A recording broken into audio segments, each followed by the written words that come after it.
Welcome to the Ex Terra Podcast.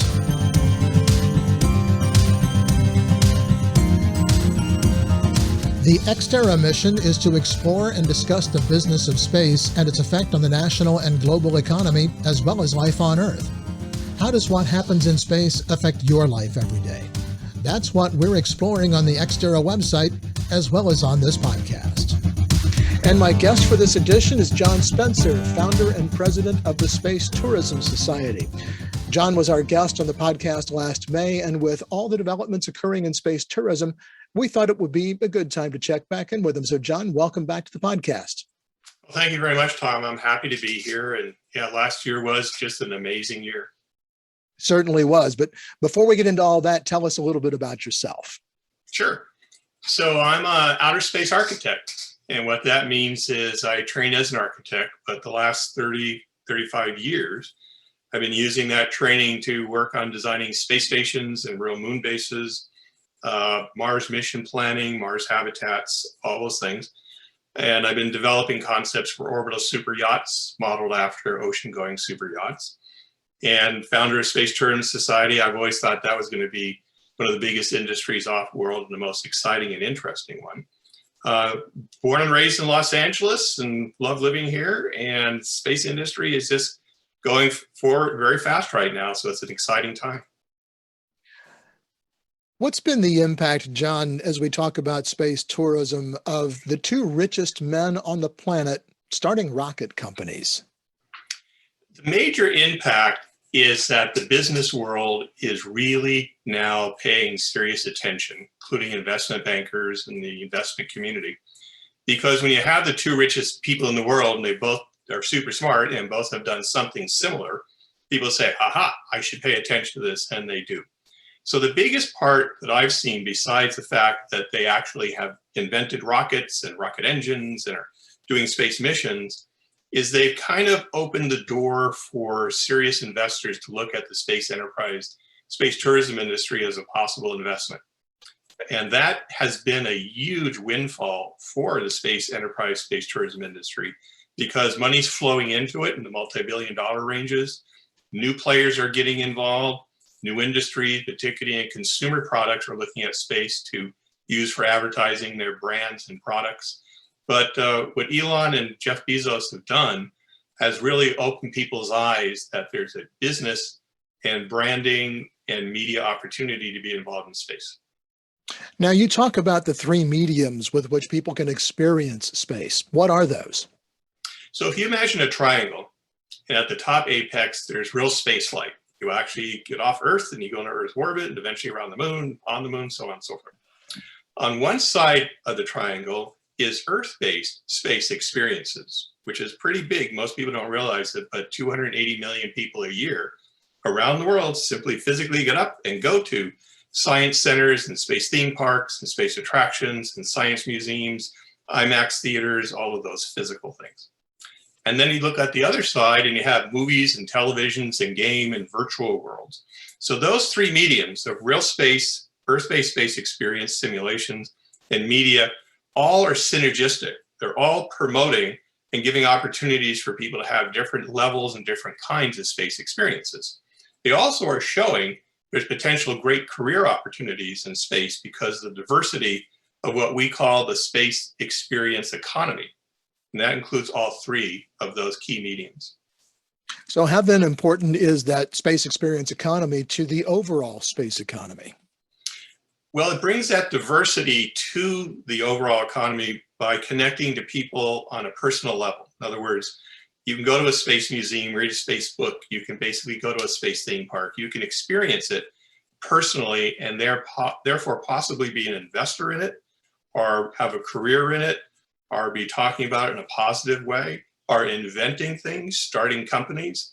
So this outreach to over 250 million people per year reaches people who can directly become involved in the space industry. And so that means that it's supporting multiple, probably thousands of jobs in a whole lot of different areas, because it takes support for all of those things to happen. Well, it does. And it's actually millions of jobs, because when you look at people doing movies, and you look at people designing space theme parks and science museums, you look at people developing space food and looking at media in space and real space stations, private enterprise, space tourism. So around the world, there are millions of people directly involved in space in different levels and at different mediums. So what kinds of opportunities then does that present rather for entrepreneurs? We need a huge, diverse infrastructure for space development on Earth, in orbit, eventually around and on the moon. So people are starting companies right and left to provide infrastructure, whether it's how do you communicate in space, what's kind of space insulation, how do you design a wonderful, beautiful interior for a space hotel, how do you design a space cruise ship. All of those things are offering opportunities for people to bring new ideas to this industry and their talents and their joy of actually moving these things forward.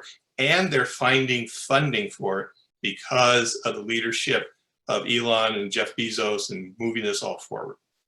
How enthusiastic is the investment community in space tourism? You mentioned that they're finding funding for it.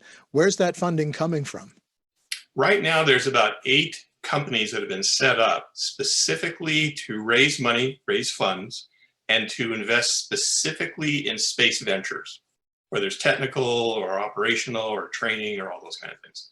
But the investment banking world, which deals with multi-billion-dollar investments through syndications and stuff, are looking at where they can invest in emerging companies. For example, Relativity Space, which is a fairly new company, has now raised over $1 billion in several raises for the development of their own spaceships to compete, in fact, which is good, with Elon and Bezos by 3D printing their entire spaceship. Wow. They have these house-sized 3D printers printing in metal. But there's all these investment societies and groups and angel investors around the world who are looking to invest in stuff. And since space has a lot of technology and software involved in it, they look at it and now they specialize in certain areas that they think will have huge growth. Small satellites, all kinds of habitation issues. How do you design and build spacesuits that are really comfortable and easy? So what we're seeing, because of our conference and other activities we're involved with, is a growing diversity of new companies springing up all the time. And some of them will fail, some of them will succeed, but that diversity and variety and access to funding and access to talent brings this industry forward in an accelerating way. Is there a reason that you don't kind of include Richard Branson in that group of people who are promoting the space experience? We've talked about Elon, we've talked about Jeff Bezos, but Branson's in there too.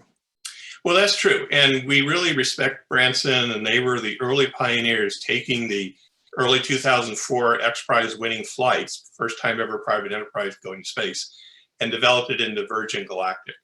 I didn't leave them out on purpose. I just didn't put them in there. And we're a bit more focused on what you do in space than how you get to space, for example.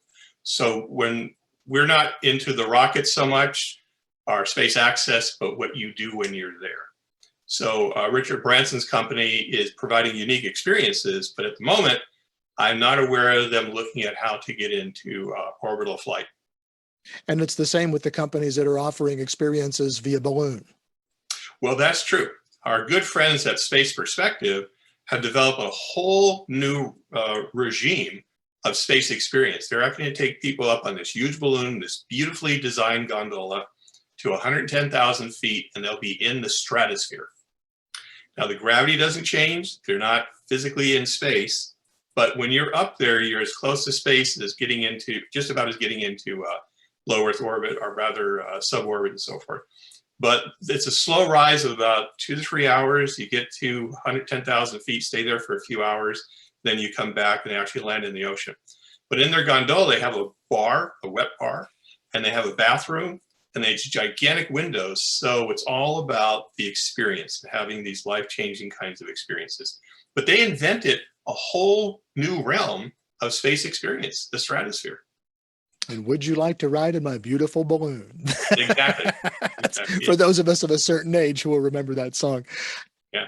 John, talk a little bit about the distinction between private space missions like Inspiration 4 and space tourism missions. Well, that's kind of a hybrid of both. And that's a good example. A wealthy individual booked a flight with Elon Musk and SpaceX and took 3 friends with him. They were gifted the space experience. They spent 3 days in Earth orbit. And during that time, they also raised over $200 million for St. Jude Children's Research Hospital. And we're seeing philanthropy being more and more incorporated in a lot of space stuff. Jeff Bezos donated $19 million last year to 19 different space groups, $1 million per group. So Inspiration 4 was kind of a hybrid. The space tourism industry is eventually going to, I've been modeling it since the early 80s, actually, after the cruise line industry. That's a very good industry model. You have cruise ships that are big technical devices that are nice and take people out into an extreme environment, the ocean, they have a great time, and they make money doing that. Now, in parallel to that is the development of the outer space yachting industry. And that's a whole different economic thing. And that's going to stimulate and grow space tourism, though they don't exactly call it tourism as much, they call it just passengers, because the motivation isn't to make money. The motivation in the ocean yachting industry, which we're going to translate into the oceans of space, we call it, Earth orbit and going around the moon, is a social profit. It's pride and prestige and social standing and branding and gifting and all of those types of things. So people don't get charged to go on a super yacht. They're gifted. Their families go and they have a wonderful time. So the paralleling of the cruise line industry and general tourism and the yachting industry, and then when you add another element to all this, it's space sports in space. Skydiving from low Earth orbit, dune buggy racing on the moon, eventually having a stadium on the moon so your low gravity allows you to jump 20 feet in the air and things like that. So what's exciting is there are people working on all of these ideas. Some of them are very visionary and they're 10, 20, even 30 years from now, but you have to start. And when I started working on space tourism in the early 80s, that's almost 40 years ago now. I knew someday this was going to be a big industry, and now it's just really happening. And it's such an exciting time to be involved in all this. What's the impact of celebrities like Bill Shatner and Michael Strahan taking suborbital tourism flights? Well, the media loves celebrities, so you get a lot of media exposure. When you get Tom Cruise going to space, that's going to be, and that's going to be a big deal. When you have rich, famous people going to space and having their honeymoons on board orbital super yachts. And eventually it's going to be funny having a honeymoon on the moon, for example. So celebrity brings attention, and attention brings eyeballs, and eyeballs bring people's interest. So you're going to see more and more of that. And that happened exactly 70, 80 years ago when celebrities started flying on airplanes. When celebrities flew, people paid attention to it. And now we all don't think much about getting onto an airplane except we have to put on a mask. That's exactly right. Yeah. Well, that's how industries evolve. For example, 200 years ago, you had sailing ships, right? And then you eventually had coal ship, engines and da-da-da. And now you don't think at all really about getting on a cruise ship and taking a beautiful cruise or something, because all the safety measures are there and it's a very experienced, mature industry. And over the next 40, 50 years, remember, we're all going to live a bit longer, the space tourism industry is going to grow, and then people living on the moon, eventually going to Mars. That's all going to happen. It's part of this big picture of humanity moving outward into the solar system. And the good news for that is we need to do it together because it's so difficult and expensive and challenging. And there's no one we have to conquer in this case. When we go into this new environment, there's no one we have to displace. We hope. We're talking with John Spenser, founder and president of the Space Tourism Society, on the Ex Terra Podcast. Take a moment right now to click on subscribe to make sure you don't miss any of our podcasts, or if you're watching on YouTube, any of the videos from Ex Terra, the Journal of Space Commerce. John, let's get into some of the nuts and bolts about your conference that's coming up. What can attendees expect to learn at the Space Tourism Conference? Sure. So this will be our second Space Tourism Conference. It's being hosted through the Space Tourism Society. At the last conference, we celebrated our 25th year as being the Space Tourism Society, and the 20th year of Dennis Tito, our friend, being the first private citizen to pay to fly to space with the Russians and spending several days on the International Space Station.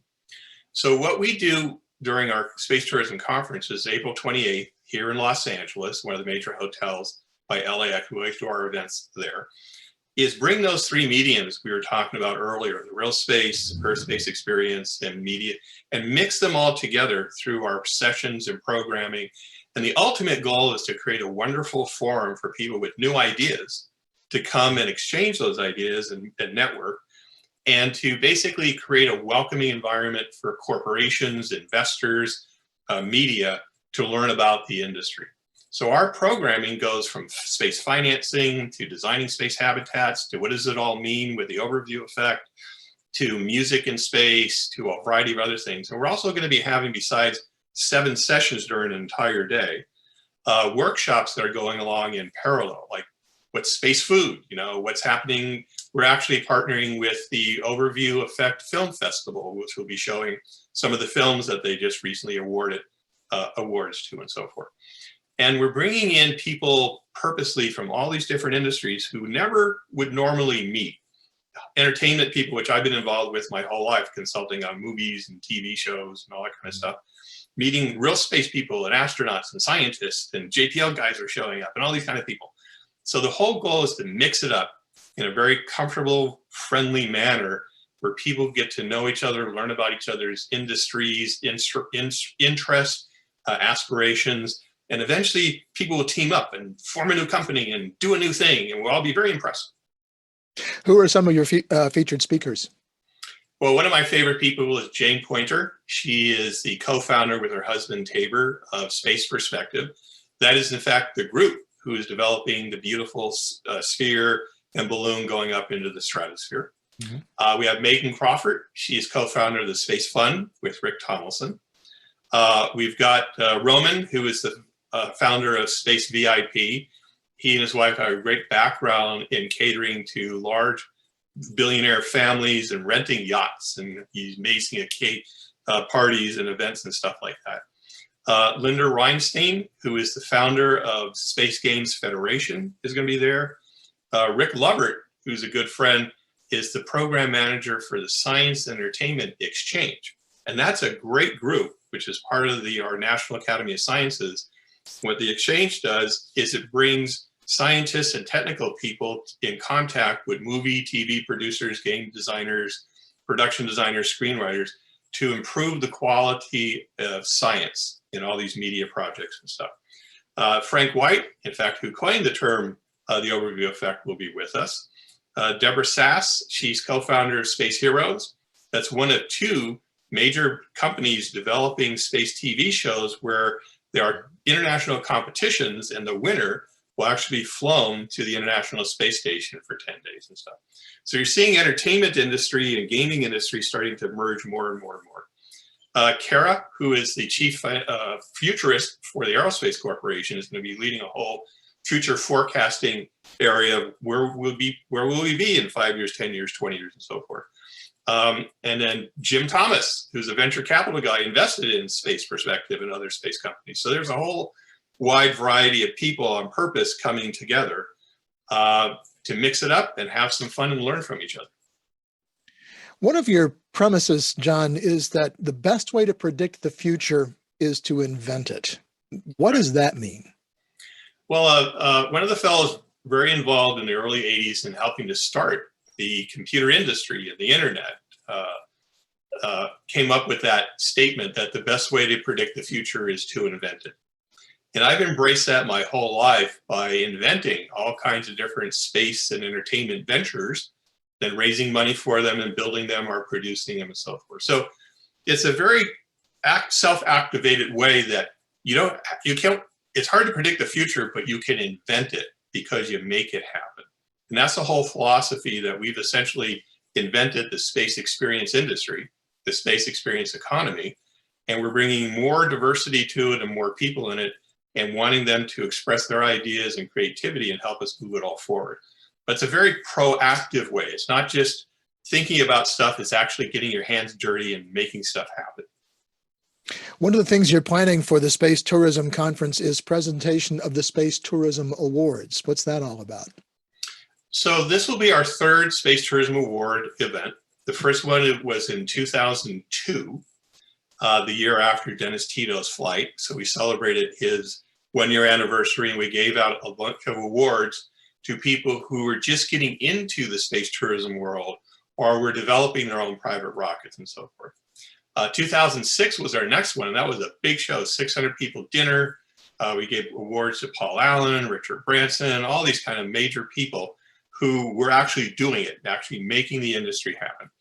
And one of the things we always look at and we tend to lean towards, for example, our speakers and participants at the conference, the majority of them started something. Mm-hmm. They had an idea and they moved forward with that idea, no matter how hard it was or how long it took, but they started something. And that's how everything happens. Things start. And those people who start those things, we want to resource and we want to collaborate with and we want to network with. So our awards are focused a lot on people who started something. They just said, we're going to start and we're going to do it. So that's what we do. And this third award, which will be in the evening of our Space Tourism Conference on April 28th, is to a lot of people who started something and now they're happening. They're flying people to space. They're developing real space stations. They're developing all kinds of new movies and TV shows that are directly focused on space tourism. They're building this U.S. Space Guard service, modeled after Coast Guard service, for example. So we lean towards people who invent and start things, and we want to encourage and resource them. You know, you mentioned a little while ago about the Spacefaring super yacht that you've had in development for some time. And we talked about that last year when we chatted on the podcast. What have been the recent developments over the past year in that program? Well, for me personally, what I love doing is designing stuff. So I've been designing a sister ship for the first ever real space yacht that I've designed. I had to teach myself how to design this stuff. The first one's called Destiny, for 10 people assembled in Earth orbit. And we have to have orbital yacht clubs, like we have ocean yacht clubs and the Space Guard service to save everybody when things go bad. And the second ship, which I'm designing now, the fun part, is called Ambrosia. Same program, but radically different design. And that's really fun. I've started out wanting to design beautiful spaceships. And that's a challenge in the environment of space, but that's the goal of beautiful spaceships. Now, the big thing that's happening is I'm getting more allies involved in this. And these are, of course, multi-billion-dollar spaceships that we have to have the richest people in the world actually fund. So I'm pretty good at talking people into funding billion-dollar projects. I also learned something I'll pass on. It's as much work raising $100 million as raising $1 billion. So you might as well go for the bigger stuff. It's a different ecosystem with different aspirations and goals in the financing world. But what I will be announcing at the Space Tourism Conference, and since I'm running the conference, I can do this. That's one of the good things about starting stuff and running it. You get to do stuff. Exactly. And we are having fun. I got to share this with your audience. We are engaged and excited and empowered. And we're really having fun. It's been hard work for decades, but now it's the fun part. So I will be announcing, this should turn some heads, which is what you want to do. Exactly. Make some news, John. Oh, yeah. In fact, this is the first media outlet I've ever told about this. So congratulations, you're getting a scoop. Excellent. Yeah. So I'll be announcing the formation of the Outer Space Yachting Association. Okay. People are going to go, what the hell is that? What are they doing? What are they up to now? I have a reputation of doing stuff that kind of, like I say, turns heads and stuff. I remember distinctly a little over 25 years ago when at space conferences, remember the still Cold War era, all kinds of stuff. Mm-hmm. That actually was more than 25 years, that's for sure. That I had formed the Space Tourism Society. Mm-hmm. At that time, the classic aerospace industry was fairly hostile, really. I got thrown out of places, I'm not joking. Twice out of Rockwell when Rockwell was around. Wow. Talking about space tourism. But eventually I knew this industry would happen. So announcing the formation of the Outer Space Yachting Association, which is going to become real, and you got to have millions of dollars you got to put into it to become a founder, to use for research for how we actually develop the yachts and the materials and so forth. The media will say, tell us more. And that's what you want. You want to create stuff for people to say, never heard of that before, tell me more. And some will engage and collaborate with you. Some might not like it, that's just fine. Everyone has their own opinion. But we will have orbital super yachts and orbital super yacht clubs, and we will have resorts on the moon, and we will have sports in space. And we will have all of these things that people find exciting and engaging and want to be a part of and can join our growing, diversifying space community. It's a renaissance period right now. It's the most exciting time we've ever had. It's just going to get better. How challenging is it, though, to go to someone who has a lot of money to say, I'd like to have X millions of dollars for this concept that I have, that you may not see a return on that investment for 15 or 20 years? I do it all the time. Good on you.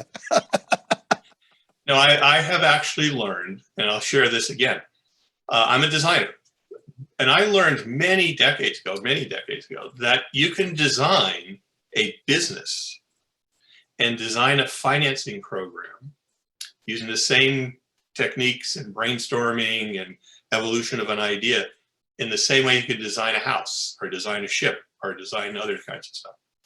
So what I typically do is invent something, which is probably pretty cool because that's what I do. And then I'm networked all around, been doing this for a long, long time. And ultimately what counts is team building. You've got to build a great team of people who have decades of experience in their areas of expertise, and bringing that team together. It's like being the captain of a ship. You've got all your crew members doing things. And it's pretty easy with great concepts, particularly space stuff, to get to the richest people in the world, because you get to them through your networks and your attorneys who are representing other attorneys, and all kind of stuff like that. So there's a whole process, and it's pretty straightforward, of how you evolve a project. And like I said earlier, whether it's 100 million or 1 or 2 billion, they're different economic systems and ecologies you're in. Once you understand them, you can maneuver around them. But you got to have great concepts. And then also, we're fortunate because we design ships and all kinds of cool stuff. So we have beautiful images. And the images allow us to say, hey, look at this beautiful image. And someone says, oh, that's interesting. Tell me more. Realistically, John, when do you feel like travel into space for the purpose of just going there is going to become more commonplace? Well, last year, 14 people flew to space just for the experience. That's 14 people. Now, most of it was suborbit and so forth, but we had inspiration for. At the end of the year, the Japanese billionaire fella, Maezawa, he and his buddy, who was this film director guy, went to the space station, booked by Space Adventures, for example. Now, those were unique things. That's going to be, for the next decade, still a unique and exciting thing to get to go to space. But like the aviation industry, over the next 20, 30 years, it will become more diverse, more commonplace, and more people get to go.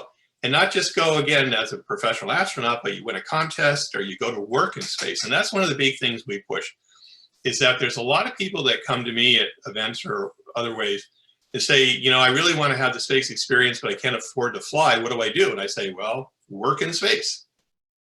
And it's very interesting when you say that, particularly to young people, because their whole facial expression changes. They get like, oh, I had not thought about that. You could work in space. You could go many times. Who's going to cook the great meals? Who's going to clean the spaceships? Who's going to actually maintain them? Who's going to be the captain? Who's going to be the crew members? The people that have beautiful luxury super yachts have crew members on them. The crew members get to hang out on a luxury super yacht. Now they're working, but when the owner isn't there, they get to party on the yacht. It really happens all the time. I'm sure it does. It does. And then they bring their friends, and they don't tell the owners and stuff like that. But the idea that you could work in space, have a career, and go numerous times brightens up people's aspirations and gives them a direction and a life goal to do those kind of things. And that's very empowering to people. So that's a part of our conference, is showing people the diversity of career paths you might have. And that will be a bigger and bigger part of our conference as we grow it over year after year. We'll always do the Space Tourism Conference at one of the major hotels by LAX. You always do it on April 28th and then 29th and 30th, because April 28th is that date Dennis Tito lifted off and officially started the space tourism industry. So there's a real reason for doing that. But right now, as I said, it's a renaissance. It's exciting. Anyone listening to your show can get involved directly. And of course, Jacob Isaacson just announced another series of 4 missions with SpaceX, including one on Starship. So that's going to be happening over the course of the next few years. Yeah, Jared. Yeah, actually, he's definitely going to do that. And there's something happening maybe late next year or the year afterwards, which is the next big leap forward for the space tourism industry. I appreciate you mentioning him. But also there's going to be a competition now heating up between him and the Miyazawa, the Japanese billionaire guy, to be the first person to lease a Starship and to go, it's 8 or 10 guests. Starships are big spaceships, for a lunar flyby. Just go out around the moon, just come right back to Earth and stuff. It's still almost a week long going out and coming back. But for the first time, humans will see a live Earthrise in almost 50, 60 years, will be paid for entirely through private space enterprise. And that perspective of seeing Earth, the blue marble in the vastness of dark space, is really an emotional thing for a lot of people. And because of the moon and seeing the Earth rise above the moon, Earthrise, you get a perspective. And that's one of the things from the Apollo program, which I always thought was one of the greatest gifts to humanity, was that perspective of Earthrise. And the fact that we're on this spaceship together. If you think of Earth as a spaceship, and a lot of people always call it Spaceship Earth, we're all crew members on this beautiful spaceship. Like our spaceship's in space right now. We're in space. We just happen to be on a big spaceship, right? And we're orbiting the sun, and it's our job to maintain the environmental systems on the ship. That's a good thing. But also to have that aspiration of moving outward in a very noble, exciting way and doing it together. John, you've been doing this for pretty much the entire half hour, but let's look out over the next 10 to 15 years, a little bit more near term, and tell us what you see coming in space commerce and space tourism. Well, I'm promoting, the whole idea of establishing the space yacht industry and community. And that's eventually, in my mind, I've always projected the space tourism industry, the space experience industry, becoming the largest, fastest growing industry in space. Now, we're certainly going to be mining the moon and asteroids, and there's science is always going on and exploration. People are looking at getting energy from space and all the inventions that are going to happen. But if you simply look at the mathematics, the economics, there are millions of people that want to have space experiences. There's over 7,000 billionaires around the world. When you look at mega corporations who own yachts, ocean yachts for promotional and rewarding stuff, there's almost limitless political power and capital and technological advancements used in the yachts that will translate to the oceans of space. So over the next 10 to 15 years, I think you're going to start seeing yachts in space, yacht clubs, eventually down line 20, 25 years from now, cruise ship scale vehicles in space, lunar resorts, and sports. So all of those things are happening in parallel to each other, bumping into each other a little bit here and there, and that's okay. And of course, we have commerce in space, we have Space Force, we have all those issues like we have on the oceans. So we tell people who particularly are new to the space world, and a lot of it's out there, it's kind of fuzzy and almost a little scary to some people and so forth. We say, well, have you ever been on the ocean? And everybody says, yeah, I've been on the ocean. Well, everything we do on the oceans, except for fishing and drilling for oil and gas, we are going to do in space. Everything.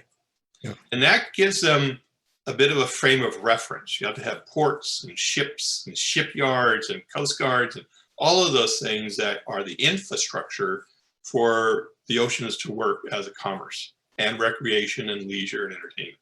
Same thing with space. So if you want to get involved in space industry, invent some company or work for some of these major corporations, and you will have a career in space. And someday you'll probably be able to go. I guess anybody who's ever been scuba diving has come as close as many of us are going to get to having done a spacewalk. Absolutely. And that's how they learned over time. And Buzz Aldrin, one of my good friends, actually pioneered how do you do spacewalks during the Gemini program by actually beginning to understand motion and all that stuff in his backyard swimming pool in Florida. So the oceans and space have always had a very tight connection. We see it becoming even tighter symbolically and almost physically. I mean, Elon's going to be launching his huge rockets from the ocean because he doesn't do that. They lift off, they knock down houses. That's not good, you know. And if you look at it, go ahead. Okay, we look at it from a business and practical standpoint. Almost all space law is modeled after maritime law. Mm-hmm. Space treaties after Earth ocean treaties and other treaties and stuff. So there's more of an intimate connection between the oceans and space than most people think about. And here's something which is fascinating, particularly for storytelling and movies and so forth. We now know that there are at least 8 moons between Jupiter and Saturn that have liquid oceans underneath ice. Mm-hmm. And we know that from a whole variety of satellites and systems and probes and all kinds of stuff. So it's very, very likely if you have liquid water, you're going to have life on one or more of these moons orbiting Jupiter and Saturn. So that's very interesting. So there are oceans in space, physically oceans in space. So that's a whole other area to think about, life beyond Earth and so forth. So like I say, but over the next couple of decades, this is where if you want a career in space or to start a company, do it now. Start it now because there's opportunities and money flowing into the industry. John, we are out of time. Thanks so very much. John Spenser is the founder and president of the Space Tourism Society. The 2022 Space Tourism Conference will be held April 28th at the Renaissance Hotel LAX in Los Angeles, California. You can get more details at spacetourismconf.com, and we'll have a link there for you with this podcast and on the Ex Terra website. That is going to do it for this edition of the Ex Terra Podcast. You can subscribe to the audio version of the podcast on Spotify, Apple Podcasts, and many other popular podcasting platforms. Be sure to click on subscribe so that you don't miss an episode of the podcast or any of our other videos. You can also get daily space commerce news at xterrajsc.com. One thing more, be sure to connect with us on LinkedIn and follow us on Twitter at Ex Terra JSC. Until next time, I'm Tom Patton. Thanks for joining us.